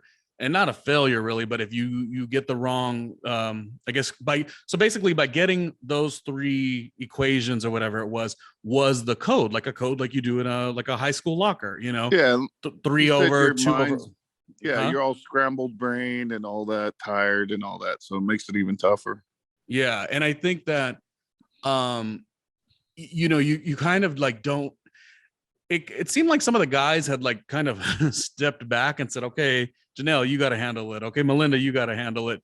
But it really still requires this thing where it's like, you got to check your work because again, I'm going to be damned if I go all this way and run, get to the actual vaults, do the code, and then it's not the right code. Cause it's like one of those things when those other challenges, like when TJ, they're like checking their work and he's like, no, it's wrong, but he doesn't tell you what's wrong about it. I mean, yeah. And each answer had a couple different variables. So like they had 3 different answers for the lock. Mm-hmm. So they could do it. But on that one answer, they probably had like 5 different equations and another 5. So like you're trying to remember the number you got at the very end, but you move to the second one and then you got to do another 5. And then now you're trying to remember the two answers and then do another 5 where you got just a bunch of numbers and equations going through your head, where I could see that would be tough. Just you saying that got me like, do what? And I want my 500,000. So the question is, when this finishes, Darrell and Janelle are the first to leave, or the first to like sort of finish that moment. I would love to see what that looked like in real time in terms of, like I said, checking the work. Like did they get that answer and say, we feel confident, let's go? Or were they also, taking some extra time to make sure they were correct? I just wonder. And for the other teams too. In any case, okay, so I am not a fan of the Rocky movies for the most part, or, that kind of like, feel good. Yeah, you gotta watch Rocky 1, 2, 3, 4. I've seen some, but my point is, Creed 1, 2. I would break you. I've seen Creed 1. So and some of the Rockies. But like, this is the greatest thing. Like Richard, we're brothers, but again, like he likes all that stuff. He likes Rudy, Yo, Adrian. Dun, dun, dun, dun, dun, dun, dun. I'm just kind of like, anyways, I'm good. Let me get to the good part. The good part is, I feel like I gotta go watch those movies now. there's those movies that are Hoosiers that are made to make you feel so good. I'm just kind of like, corny. Anyways, let me get off that, Rich, and then you could give your opinion. Give your opinion in a second. What I'm gonna say is, I don't know if I was just really, really feeling like Janelle and Darrell were gonna win, or I was really like, wow, they went through a lot. But when they finally, and it was Janelle and Darrell first, when they finally started running, essentially running to the vault, and it was the Rocky song, it was Burning Heart Survivor. When that hit, not only because I'm a big 80s fan, you know, I love the 80s music, specifically Rocky IV, montage, new wave and stuff like that. But I was like, this song was perfectly placed. I was so excited. In my head, I'm like, the song is badass. The team that I wanted to win is going to win. And it felt exciting. They did not. How did it feel when they didn't? It crushed me, Richard. What I was going to ask you, what did you think about the way that it ended? It felt kind of, to some degree, anticlimactic, because and I think you and I, we were chatting about this actually before we started recording. I'm glad.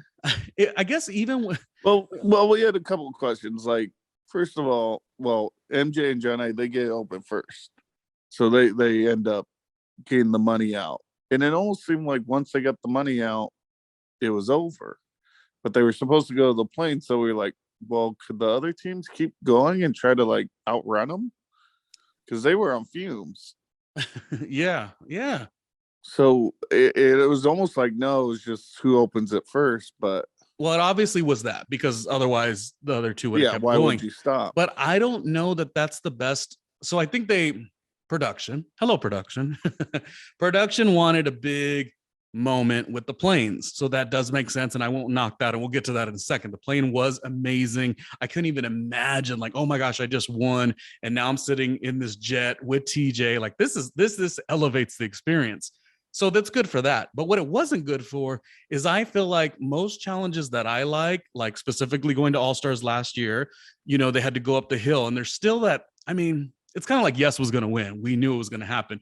But I specifically like challenges where there's still an opportunity for somebody to rob the experience by, you're in the lead, you're clearly winning, but who knows, maybe you hit a bad ankle situation, you got to stop, and somebody scoops up from behind.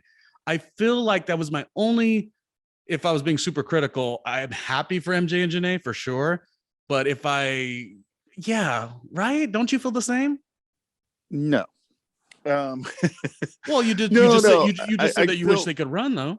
No. I wish it was the first one to the airplane, but I think that's what they were trying to do with the puzzle, and they were trying to do with the running to the vaults. Now it seemed like it didn't play out that way, and they had, you know, because Darrell and them got there first, Darrell and Janelle, and the instructions were right next to it. So I think that's what they were kind of going for. Yeah. So to what you're saying, catch them from behind, I think they tried to do that. It just didn't. They all seemed to finish at the same time and left at the same time. So it didn't have that appearance as the last one. Maybe I just wanted Darrell and Janelle to win so badly. You know, Janelle toughing it out through her back, not even getting to sleep. No one got to sleep, but she didn't get to sleep, and she did an elimination. There was a part of me that really wanted them to win. So I'm kind of like, oh, wait a minute. I mean, and I was so happy for Janae and MJ, but like at the same time, I'm like, oh, can they rush back to the plane? And maybe it's you have to do a wheelbarrow race with your partner, and okay, there goes MJ. He falls because he's too big. Oh, well, why not a potato sack race? A potato sack race, and you know, Janae comes flying down. Hold on, I was MJ. okay with that. I wish it was raced to the seats of the plane, because that was a cool thing. Mm-hmm. And I wish, I mean, come on, TJ, you don't have a bottle of champagne for these people? Like, let's be critical. I'm telling you, Richard, this is what I'm talking about.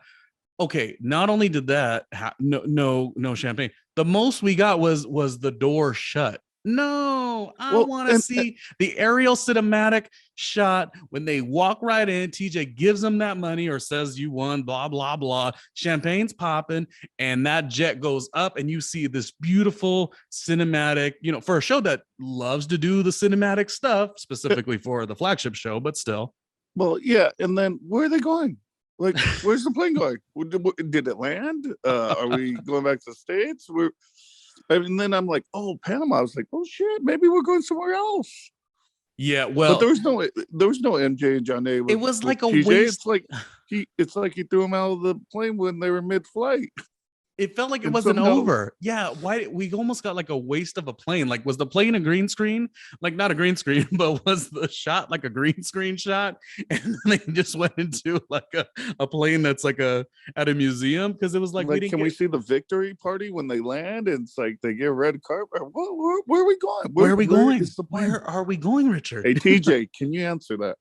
Well, unless the theory is it was kind of like alluding to, up in the air, what's next, and then the what's next was the new next season, which it had been announced, or not announced, but like a lot of tweets and the blogs or whatnot had been very like, okay, season 3 is coming right away. I don't know if MTV or Paramount Plus necessarily had that announcement, but like it had been pretty busy. I try not to look at too many of the spoilers because I don't want to know who the cast is and then it be wrong. That's kind of like my thing. I don't mind knowing a couple, but it was good and bad. It was good because it did say the Challenge All-Stars is here to stay. That's what it did say, by doing that little tease of Panama. But you know what I did, Richard? I closed my eyes or turned away for a moment. So I actually didn't see that it said Panama. And so I saw that the screen went to black, and then I saw that TJ's walking up, and I was like, where is he walking? And of course, the house already, you're familiar, gosh, they showed every square inch of the house, the selection process, the nominations, everything. But for some reason, I'm like, it looks a little different, but it looked more elaborate. I personally thought for a hot second, I was like, oh, okay, they did like this, what do you call it? After party or like a cast party, right? And I thought TJ was going to go tell Darrell and Janelle they got a little bit of money, and MJ, who's the other one? Nehemiah and Melinda, you guys also got some money. I was so hopeful, and really all it turned into is a commercial for the next season, which is still good. First, you're last. I know, but second place should have got something, don't you think? Nah, second place. No, I thought it was going to be more like he's walking up, and then all of a sudden you see John A. and MJ be like, we got the crown now. Who's next? Because they do the little montage with yes earlier, be like, we got the crown now. Who's next? Who's going to take it? Yeah. And then you could do like pictures of shadows of people. Like you can't see anyone, but that's another thing. If they were on a plane, because where'd they go? If they were on the plane, they had to go somewhere. You should have had them walk up with TJ. There's Janae, there's MJ, and they're like, we won the crown. Who wants it next? I mean, they had whether they're in it or not next season, you could still do that. Okay, and my last critique, or this is not a critique, this is just fun stuff.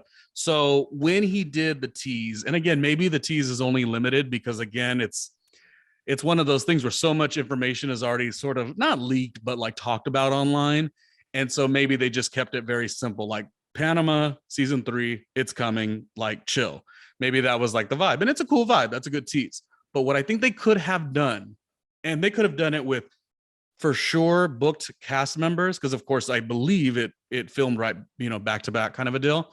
Or they could have just done random, what would it be like those sound bites that are like super known within the challenge universe or whatever, and they could have played a bunch of those almost overlapping, echoey, and this could have been for the fan base to say, oh wow, I hear this classic. What did you say? I think you told me, you said Devin has that classic line, we hate Big Brother. So you could have an echoed version of that. Or Coral, doesn't Coral have a good one? She does. She says, I don't fight, I beat bitches up. So you could have had these echoes. Imagine hearing an echoed version of, I don't fight, I beat bitches up,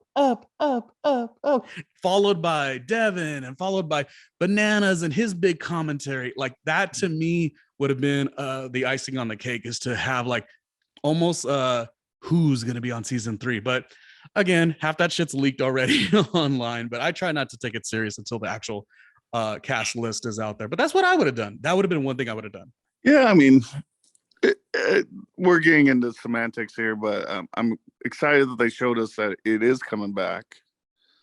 Oh, it's good. So, like, I mean, who would you want to see back from these seasons?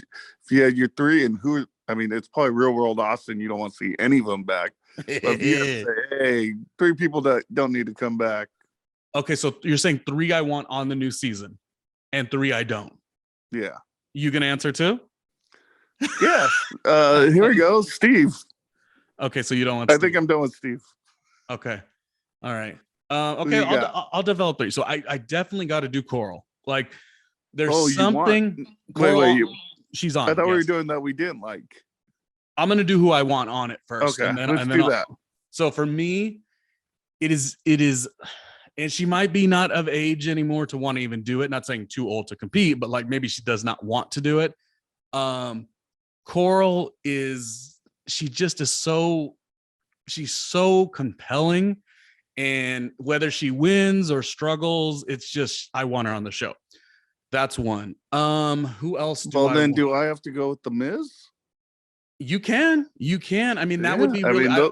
Yeah. I doubt he will because of wrestling contracts and stuff, but it would be so nice. All right, I'll go with The Miz. Miz and Coral. It'd be nice if that could be offered, because The Miz was just on Dancing with the Stars, so contracts, whatever. Like he was managed to do Dancing with the Stars. So yeah, the tough part is I think you guys spend 6 weeks away. Where we're on Dancing with the Stars, you could kind of go do your wrestling and do the dancing at the same time. Okay, but I could go with that one. So Miz, a Coral. Who else would I want to see on? I think it would be interesting in an All-Stars world to give. I was just, when you watch Paramount Plus and you finish the episode, it goes right to an old challenge, and I don't know which challenge it went to, but who seemed nice my first watch, and then I'm rewatching, and she's so just not nice, is Keena. With that being said, I want her on the show. Keena was like, she was from Road Rules. She always did pretty good. She like Brandy from San Diego, right? Yeah. But the way she interacted with people, remember, she was kind of unfavorable for Kara, her name was, and they had the moment. She might have been one of mine. But you've already mentioned her, so I'm gonna go somewhere else. But Cara Zavaleta or whatever. Really? Yeah. Oh, yeah, that would be a good one. I see a lot of Kellyanne in her. She was the first Kellyanne where they kind of gave her a lot of crap. True, she was Susie's friend. Did pretty good. Yeah. Well, what do you think of Keena? What do you think of Keena? I think that's a good pick. Well, if she's your number 2, I can't say anything about it. She was really uncomfortable watching it live when it aired years ago. I don't know what season I was watching, but I'm like, I didn't realize how she was really snotty. She was really kind of a mean girl, I guess my third one has to be a guy who has been sort of in the back burner, kind of not around lately.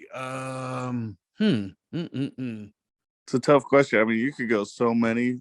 I think I'm sticking with real world people. Yeah. I want to go Emily. Is it Emily? DC Emily. I love the DC season more than anybody. Emily and Ty. Yeah. Emily's great. That's a great choice. Yeah. Why did she leave, I wonder? I think she kept winning too much. Yeah. I'll go with that. I do want to circle back if I could think of anyone guys wise who we have not seen in a while we'd like to bring back. Gosh, I don't know. There's a couple of people in my head, but I just don't, I don't think they're the right fit for this. All-Stars is a different game. Eric Nies. Well, Eric Nies had made mention when he was doing Real World Homecoming press that he would like to do it, and that he was invited to do it for season 1, but the schedule did not work. I actually think Eric Nies should be the host, is what I told you. I think they should have 2 separate hosts. You should have TJ on the real series, or not real series, but the flagship series. Hey, Ronnie, there's only one host. It's TJ. I think Eric would do good though, Richard. Yeah, but I want to see him. I would like to see him and Mark team up because they were such good friends at the start of this. Yeah, that's get true. The Godfather and Eric, and then let them do one season. And then if you want to host, like, you can't get rid of TJ though. You know who I would say a no is though? Beth from The Real World. I'm not against her per se, but it has ran its course. She just got off doing The Real World Homecoming. She kind of really played it safe, and no one ever remember Montana had stuff to say about her. If Montana has stuff to say about you, it's over. Beth, all those years ago. So yeah, I would say Beth is she's ran her course with the All-Stars. I think. I don't know. All interesting people. I mean, and the other one is Alton. I'd like to see Alton back. I mean, I know he was just on recently, but I would like to see him back again. Well, yeah, I mean, he's definitely a competitor. I think if Alton's back, I want to see like a Landon, because they're similar. They both in their heyday kind of same climbing, same like attributes. So like it's almost the same person, but someone to go competitive against. And they were so dominant back then. It's always interesting to see how they would do nowadays, a little bit older and stuff. I think Adam from Paris, I would like to see him on a season. I mean, I guess you did say 3 who you would like and 3 who you wouldn't, and now I'm just throwing out names. Yeah. But I think Adam, I really would like to see him on the show. Yeah. I mean, we had Arissa who didn't do so well. No. TJ's not good. What was it, Bryn? From Bryn? that season? I don't know if Bryn just kind of stayed out of the limelight. So that's why I'm kind of interested. But she's still in. Okay, so I recently heard her on a podcast. It was the Mike Lewis podcast, and she was very, very, very interested, not in a desperate way, to do Real World Homecoming. Apparently, there was only one cast member who was not on board, which kind of slowed down the process. When they were starting to vet what the next season is, beyond New Orleans or whatever. I think it was Frank. But the point is, shout out. I think the point is, I think that she was very much intrigued with doing a Homecoming. So it kind of wanders the question, like, would she be against doing a challenge? I don't think she ever did a challenge. So, Well, yeah, I don't think she did either. And so, like, thinking about people like that, obviously, like Cameron's doing her thing with Southern Charm, so she probably wouldn't, but I wouldn't mind seeing crossovers of Pauly D or something like that. We had the Gus of Floribama, or they got the Siesta Key. Maybe that's a little bit more younger, so maybe more the flagship, but than these All-Stars. But if it's All-Stars, I got to keep it, as far as for me. Yeah, you're right. I got to keep it Real World road rules. But as far as it's a missed opportunity on some degree, yes, Richard, to not do the flagship show with all of the MTV talent. Like, there's just this thing where they keep getting people from other shows, and while that works a little bit, or a lot for that matter, there's just so much from the MTV talent pool that they're not grabbing. Yeah, Gus only did it one season. I don't know if he did good, but even if he did bad, it doesn't take too much longer for them to start doing better, because that first season's always going to be kind of hard because you don't have the numbers. You don't have a rookie. I could see Gus doing better if he did 2 or 3, but he only did like the one, and he did okay. But you also don't know if they want to do it. They might be having a blast doing the other show. Yeah. You never know what conflict of interest, or I mean, probably not. It's the same company, but just time wise and stuff. Do you have any hard no's of someone you wouldn't want to do the All-Stars? And we only say this because I don't think it's going season 3 and that's it. I think the All-Stars is going for many a seasons. No's, huh? Well, Arissa. Oh, wow. That's interesting. So just because of her attitude, or what? Yeah, she didn't bring much to the show. It didn't seem like she wanted to do it. I mean, that's someone from last season, but I have a hard time being so tough on the people who are like you don't say no to the opportunity, but it's a bit of a disadvantage. Some people are built for the show. Some people are athletic. And what do you do when you're asked, but that's not really your lane? You say yes, but then you have a really hard time. And I like yes. Yes, I would come back. I definitely want Yes to come back, because I like everything about his movement. You know what I mean? Like, he makes sure he uses his platform valuably. He makes sure his word is always impeccable. Yeah, I thought you were going to say for one of yours to come back, like Veronica or Rachel or one of them. Well, I think Veronica's coming back on season 3 already. Uh-oh. See, the tweets will tell you everything, but I try not to look at it like that until it's actually time. And one person I've always said he never did it. I think he was trying to move forward in his acting career, and it did very well, but he just never did it at that time. At that time, it was you weren't really allowed to kind of mix reality and trying to become an actor. But he has mentioned he's got some interest in it or whatever. Is Mike Manning. I think Mike Manning would be great. So I would love for him to do it. I just don't think he'll do it. I think he still is trying to hold himself in a higher light, not like above anybody, but like career wise as an actor. Because he mentioned he would do it on a podcast, but he said he wanted to do it with like Jamie, you know, an actress, and like the people, kind of like the people that have succeeded, which is a bit shady. But with all that being said, I think he'd be great for the show. He's highly competitive, and I love the DC season. He's one of my favorites, so that would be somebody I'd like to throw into it. I can't think of as opinionated and as much as I give it to people when we're talking, and you're like, Ronnie, you have beef with this one, and you're talking shit about this one. I can't think of anyone who's like a hard no, like that I don't want on the All-Stars. I cannot think of anybody except maybe the late seasons. Well, was Steve on season 1? We just didn't see him, and he continued season 2. Oh, come on, Richard. He was really a delight. I can't believe it. Oh, I can't believe it. Yeah, you got to respect your elders. He's the oldest one there at this point, you know? Yeah, he just threw in his only alliances and his only friendships. Yeah. In gameplay. I guess it's a hard question. I mean, it's a good question. 3 that you want to come and 3 you don't want to come on to, you know, like that you would want on the show, and 3 that you wouldn't want on the show. The part that makes it hard is like we're getting older too. And I feel so weird to have something negative to say about somebody, because in the regards of you don't want to knock no one's money. You don't want to knock no one's opportunity. No, what we're trying to say is like, oh, give it to someone else instead of. We're not saying because of personal reasons. I don't know any. I could say for sure, yes, give it to somebody else. We do not need to see Nehemiah or Melinda on another All-Stars. It's just so you know what? They're going to bring back the whole cast just for you on the next one. Well, there has been a little bit of a chatter online too. Not that I spend too much time trying to follow it all, but there's been a little bit of a chatter, and I think this is great. They should do like Battle of the Seasons. I don't think season 3, of course, is already shot, as we saw from, you know, TJ's alluding to him being in Panama and like what's coming next. But I think they should totally do a Battle of the Seasons, and you could do it with Road Rules too. You know what I mean? Like something about this show being such a nostalgia-based situation, and the music's really good. And actually, yeah, I think I heard Derek saying they were trying to get in as a Road Rules team for that Battle of Seasons, but they weren't allowed. They should do it, because the thing is, you saw how even if you're not a Melinda or Nehemiah fan, it was really nice to see their flashbacks. You know what I mean? And if you can do that for other cast members, let's say hypothetically in a crazy world, you could get Coral and The Miz. Like that would be so exciting. And then they would go up against, gosh, who would be another interesting like duo? Like a Brad and Cameron. Like this is, now we got a show, you know, not just the competitive, not just the insane challenges, but like memories from yesteryear. I don't know. That could be really good. So I guess that's all I got, Rich. Yeah, I mean, pretty good season. It's a good season. I guess we're going to Panama next.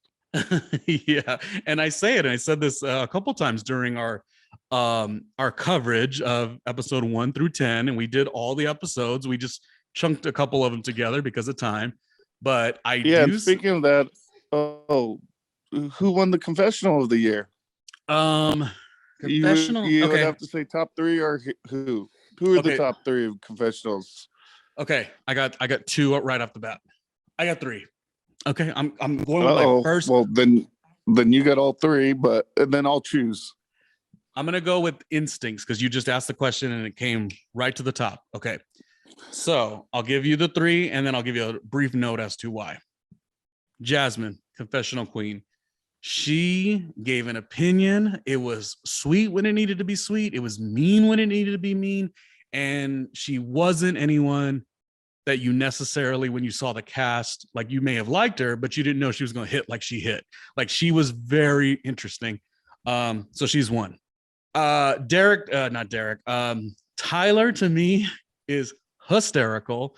To know that he won and then hasn't been on a challenge for all these years, it could only make me think what would have happened if he got to be on more challenges. And he's just freaking funny. Like he's he's great at descriptions.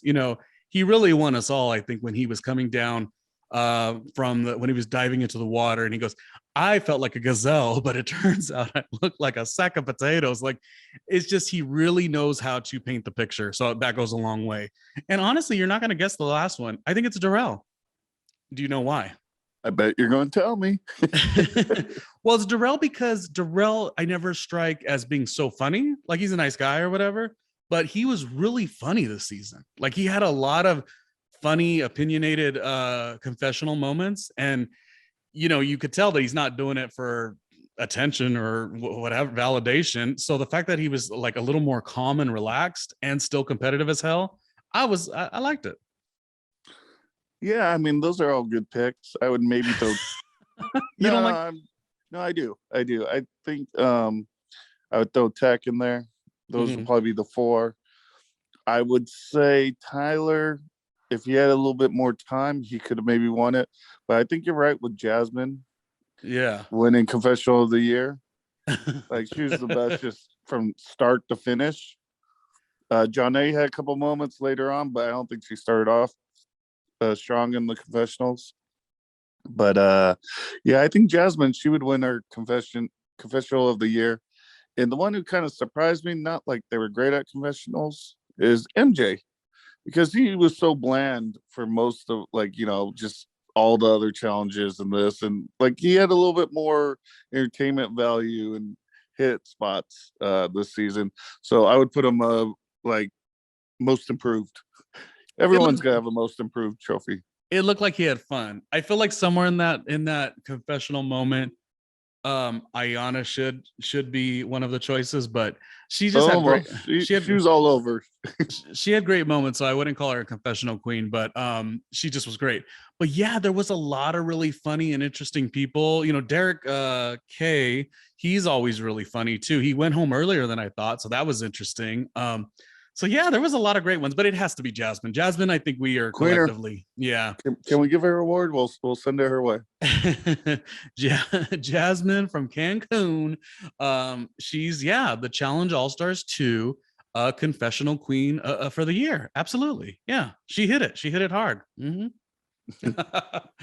Well, I am just about tired of talking about the Challenge All-Stars at this point. We recapped every freaking episode, season 1, and every episode, season 2. To support the channel, it's randomlyrjr.com, or if you want to support it in a more economical way, hit the patreon.com/randomlyrjr. And Richard, my brother, my real brother, what a fun experience. I expect you to join me for episode season 3, correct? I think I'm watching it right now. Is it up? No. We're in Panama, right? No spoilers. We're gonna, when it gets announced, we're gonna do a cast review episode, kind of see if we like the cast, and so on and so forth. So we'll be back to do it.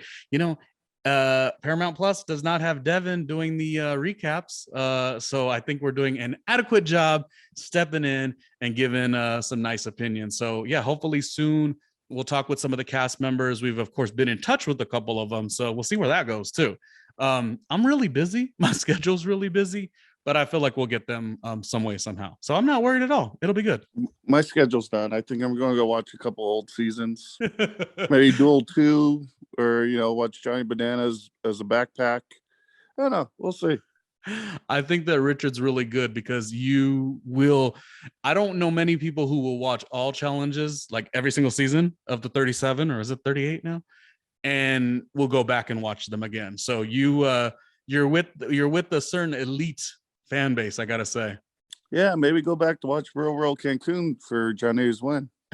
That's true. Yeah, no one ever thought she was gonna win. If you were to put money at the beginning of the season, you wouldn't have known. So kudos to her. Kudos to MJ. I'm hoping everyone who competed in the challenge had a great time doing it, because it's. And where'd they fly to? We don't know where they flew to. We don't know where they've flown to. We're gonna have Janae and MJ on another random recap, and we'll ask all the hard hitting questions. Were you guys on a green screen? Was that in a studio? That wasn't a real plane, was it? Yeah, I expect an Ariel cinematography situation, and I didn't see a dag on it. Anyways, all right, Richard, any last words? Thank you for doing this with me. Yeah, that's it. You did good after all the years I've done radio, and then you just stepping in and being freaking awesome. I appreciate it. All right, I'm gonna let you go. Bye, Richard. Later.